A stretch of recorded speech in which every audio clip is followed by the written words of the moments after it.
Hey Magic fans, welcome to the latest Magic Player History episode, this one on the career of Bison Dele. Don't forget to like and subscribe so you can learn the story of every Magic player who ever suited up for the franchise. Bison Dele was born Brian Williams, and he was the youngest of two sons of Eugene Williams, a member of the 50s Motown group The Platters. After his parents split, Williams had a rough childhood, and he was not interested in basketball in his youth. After a large growth spurt, he was thrust into the sport and he had the natural athletic talent to dominate. Williams went on to play college ball at Maryland and Arizona before the Magic selected him with the 10th pick in the 1991 NBA draft. From the day he was drafted, Williams was described as unique and eccentric. The Magic portion of his NBA career was as tumultuous and bizarre as how his life after basketball played out. He played several musical instruments, loved to travel, and he learned how to deal with publicity from his father. Brought in to bolster the Magic's front line, Williams and his agent Fred Slaughter were said to be seeking a 4-year, $4 million deal. Magic coach Matt Guokas was said to have disagreed with the Magic's decision to draft Williams, and after the Magic re-signed journeyman centre Greg Kite to a $4 million deal in early July, it set a precedent that would lead to a long and drawn-out contract negotiation. Williams practiced at the LA Summer League, but he refused to play in any games on advice from his agent. The previous year, Magic GM Pat Williams had been criticised for signing draft pick Dennis Scott early, so this year he said he was in no hurry to sign Williams. GMs and agents often played a league-wide waiting game, delaying negotiations to see what other rookies signed for to compare salaries. The Magic were also in the process of being sold to Rich DeVos in late September, and this may have held up the signing of the Magic's 3 draft picks, Williams, and also Stanley Roberts and Chris Corchiani. The Magic only had around $1.4 to $1.6 million under the salary cap to sign their 3 draft picks. Roberts had weight issues, so Pat Williams pushed to try and sign him first so that he could join the team and get in shape. But the true delay in Williams' negotiations may have been caused by something years earlier. When Pat Williams was the GM of the 76ers, he had butted heads with agent Fred Slaughter over the contract signing of Leon Wood. It seemed like there was still bad blood between the two, as public contract negotiations over Williams' rookie deal dragged on for months. Multiple contract offers were speculated in the media, everything from 1-year $600,000 deals to 4-year $4.8 million offers, but Slaughter was pushing for an average of $1.5 million per year. Corchiani and Roberts signed in early October, but contract talks with Williams stalled. Slaughter was upset that the Magic signed the other draft picks before his client, vastly reducing the amount that Williams' contract could start at in its first year. There were fears that Williams and his agent were preparing for a lengthy holdout as they seemed far apart in negotiations. Training camp started October 4th, and the Magic offered a 4-year deal worth just under $4.2 million according to sources, starting at $675,000. The offer was spurned, but the Magic said they simply had no further money to offer under the salary cap, so instead they offered a 5th year, bringing the total offer to $5.5 million. Slaughter played hardball. He was reported to have suggested the Magic could waive other players such as Marlon Wiley to open up more salary cap room for Williams. With Williams holding out and the regular season approaching, the Magic extended the contract of power forward Jeff Turner, who had been going into his final year. Williams became the first Magic rookie to miss the preseason, and on October 31st, Williams' agent asked for his rights to be traded to another team. In November, GM Pat Williams suggested that maybe Williams should go and play overseas. As the NBA season began, each day Williams' holdout cost him a portion of his potential salary, estimated to be around $4,000 per day. Fans were siding with Magic management, given the offer and what other draft picks around Williams had signed for. And so mid-November, Williams called Brian's mother in the hopes that she could convince him to sign. Little did the Magic know that Williams' family and his need to support both his mother and his older brother Kevin was a likely reason why Williams was trying to squeeze every dollar out of his first NBA contract. Kevin Williams was 3 years older than Brian, but he suffered from asthma. During Brian's career, he was reported to pay for his brother's medical bills as well as his education, and Kevin was said to often come to Brian with one get-rich-quick scheme after another, squeezing $50,000 out of his little brother on at least 2 occasions. Finally, on November 19th, Brian signed with the Magic on what was thought to be a 4-year deal, but it was later revealed to only be 3 years, with the third year as a player option. Unhappy with the signing, Slaughter suggested that the Magic should not draft any more of his clients. Williams came off the bench the following night in his NBA debut, playing 2 minutes where he grabbed a rebound, committed a foul, and he made a turnover. Williams showed some early promise, scoring in double figures in his third and fourth games, but his holdout left him behind on learning the plays and offense, and he sprained his ankle November 30th against Miami. In December, Williams had a bad game against Utah, where he was being beaten down the floor by veteran Mike Brown.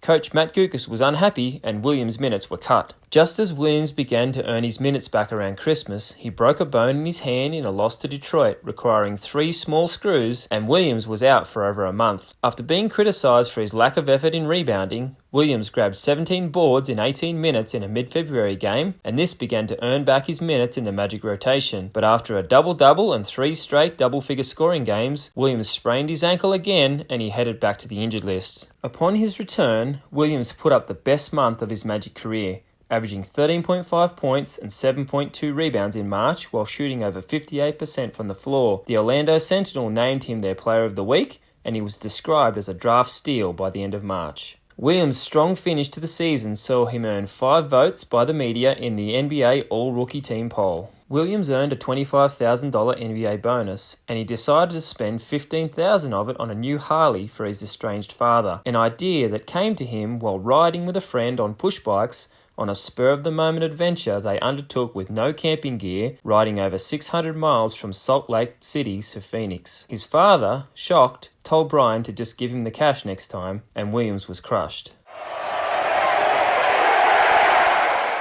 When the Magic won the draft lottery and selected Shaquille O'Neal, Williams' agent Fred Slaughter found it interesting that the Magic were suddenly able to pull off trades and renegotiate contracts to fit Shaq under the salary cap after refusing to do so for Williams. He soon lost all grounds to complain on Williams' behalf though, as his client had possibly the strangest and most disheartening year in Magic player history. During May and June, Williams travelled around Europe, attending the running of the Bulls in Pamplona, and he cycled to keep fit. Williams was able to satisfy the nomadic urges he had always possessed. To Williams, basketball was a means to an end to fund his off-season adventures and allow him to experience different cultures in parts of the world. Williams returned to Orlando in July for the Magic's rookie and free agent camp. His lack of conditioning was obvious, and he admitted that he hadn't touched a basketball since the season ended, and that he would have rather stayed in Europe. Williams was not concerned by his lack of conditioning, and he said he would get in shape playing in Summer League in Los Angeles. But on August the 11th, he collapsed in a Summer League game, clutching his chest. Williams was treated by paramedics for 15 minutes and he was hospitalized for 3 days, undergoing heart and stress tests. Doctors thought Williams may have an irregular heartbeat, but after tests came back normal, they were uncertain of the cause of the collapse. The Magic wanted Williams to come back to Orlando so their team doctors could examine him, but he remained in LA for his recovery and he had a second blackout while swimming in California in late August. By late September, Williams had returned to Orlando, but he was complaining of a lack of energy, and on September 25th, while driving to workouts, Williams passed out driving and he drove his car into a pole. Williams was only driving at 25 miles an hour and he was not hurt, but doctors were still unable to identify any cause of his blackouts. Williams spent 4 days in an Orlando hospital undergoing more tests. The tests again identified no issues, and so he was released and allowed to resume workouts. But on September 30th, Williams left Orlando without notifying the team, skipping workouts and heading to Tucson, Arizona. A week later, Williams fainted for the 4th time, this time banging his head. Williams was now considering drastic measures, fearing for his overall health and not just his basketball career. After all tests came back negative again, Williams left hospital against medical advice to seek help from alternative medical practitioners. The Magic wanted Williams back in Orlando and stated that all players were required to report for training camp by October 8th. The team stated that if Williams did not report, he would be subject to a daily fine. Williams was expected to report on time, but he failed to appear, and the following day, news surfaced that Williams had dropped a weight on his foot in a gym in Arizona, fracturing the big toe on his right foot. Williams eventually reported to Orlando, and by late October was participating in limited practice, but in his first full team session, Shaquille O'Neal landed on Williams' toe, sending him back to the medical room, and for the second year in a row, he missed training camp.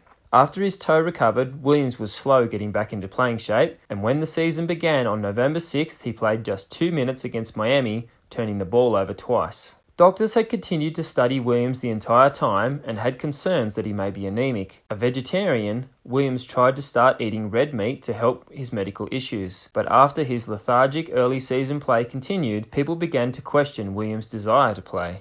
On November 13th, Williams collapsed in practice, banging his head on the floor. He was hospitalized after the collapse and reported ongoing dizziness. This was the first time that Magic personnel had witnessed one of his blackouts. Williams had only played sparingly in 4 games.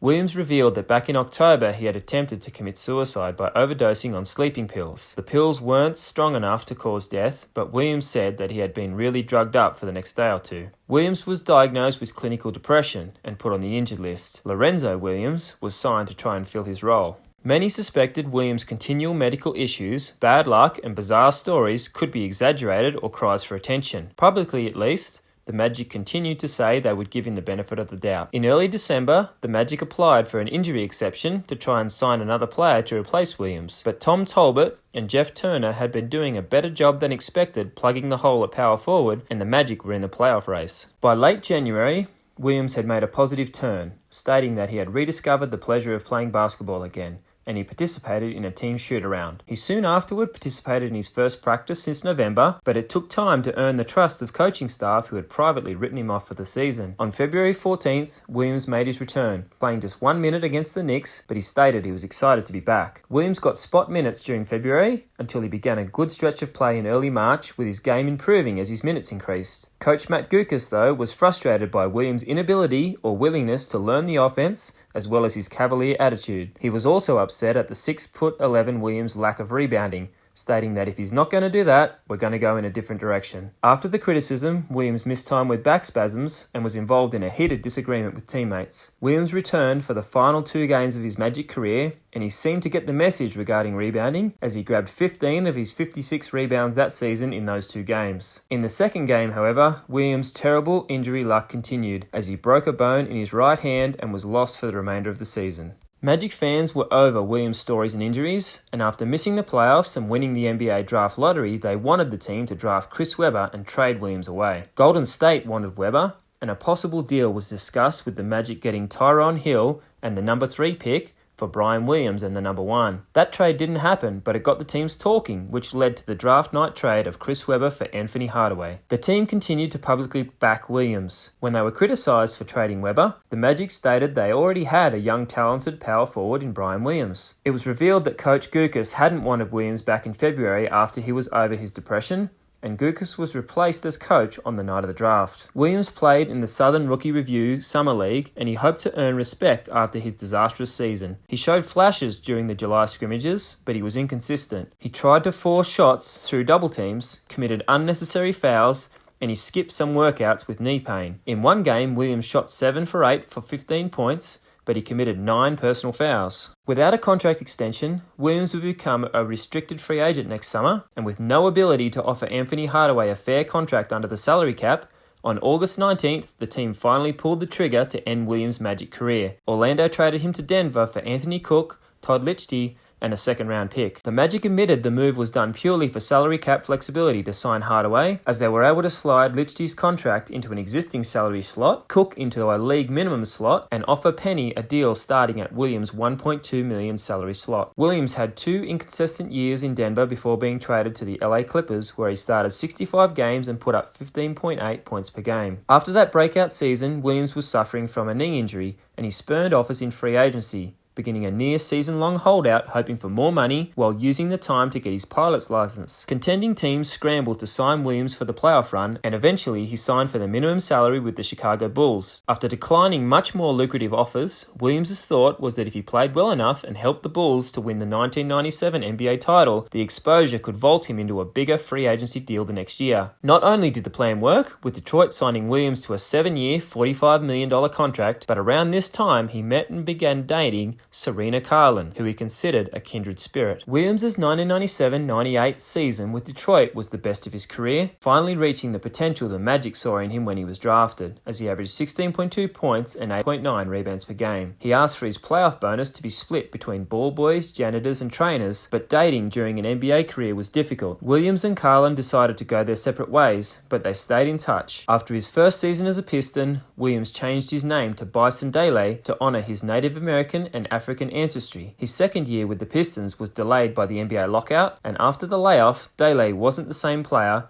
with his stats taking a big drop-off his second year with the Pistons. After the 1998-99 season, Dele's relationship with teammates was said to be strained, and he was rumoured to be on the trade block. Rather than accept the trade, he did the unthinkable, retiring from the NBA at the age of 30 and leaving 5 years and $36.45 million on the table. Dele had reportedly accumulated around $5 million in savings, and he had grown tired of the NBA life. In 1999, Dele travelled to Beirut, the Seychelles, India, and Indonesia before winding up in Australia. In 2000, he learned to sail, and he bought a 55-foot catamaran, naming it Hakuna Matata. On board with various different captains and travel partners, Dele sailed around Australia, Papua New Guinea, and Vanuatu. Carlin was living and working in New York, and after the tragedy of September the 11th, Dele contacted her, fearing the worst. They reconnected, with Carlin joining Dele for 5 weeks in New Zealand before returning to her life in New York. Dele asked her to come back, this time for good. She told him it wasn't practical, she had bills and obligations, to which Dele responded by sending her a check to cover them. In 2001, Dele was contacted both by former teammate Michael Jordan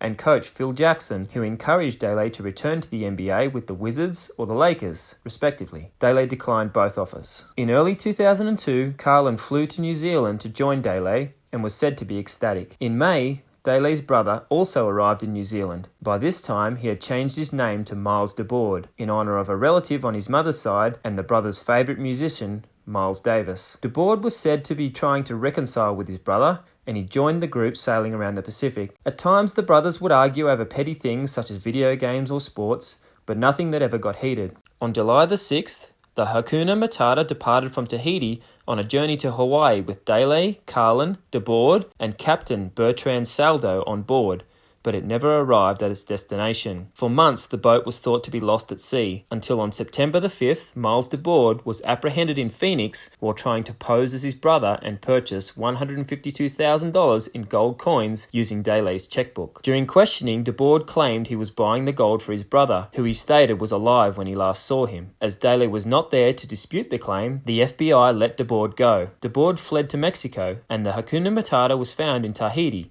damaged, with its name changed to conceal its identity. It was said to have bullet holes that had been patched up and possible bloodstains that had been scoured clean. From Mexico, DeBoard called his mother and told her, "Mum, you know me. I could not survive in prison." And on September 15th, he was found unresponsive on a beach in Tijuana, Mexico, after an insulin overdose. 11 days later, DeBoard was taken off life support, and the true fate of Dele, Carlin, and Saldo likely died with him. The only account of what happened was given by DeBoard's girlfriend, Erica Weiss, who flew to Tahiti to join him in the days after Dele's disappearance. Weiss had booked the week-long holiday in Tahiti 2 months earlier, indicating that DeBoard had never intended to sail to Hawaii. Weiss stated that DeBoard confessed to her that on July 7th, he and Dele had gotten into a fight. Carlin tried to break up the fight and was struck, falling and hitting her head, killing her. DeBoard said that Saldo, the captain, had wanted to report the death, but that Dele became angry and struck Saldo with a wrench, killing him. At that point, DeBoard said he was left with no choice,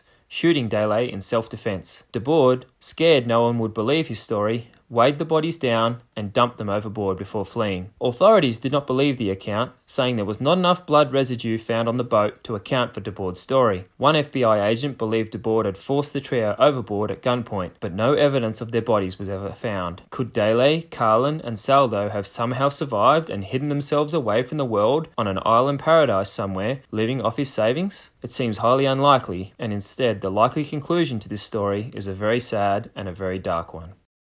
In Dele's 69-game Orlando Magic career, he averaged 7.7 points and 4.8 rebounds per game. I hope you enjoyed this look at the Magic career of Bison Dele. Please don't forget to like and subscribe, and check back soon for our next episode on the Magic career of Anthony Bowie.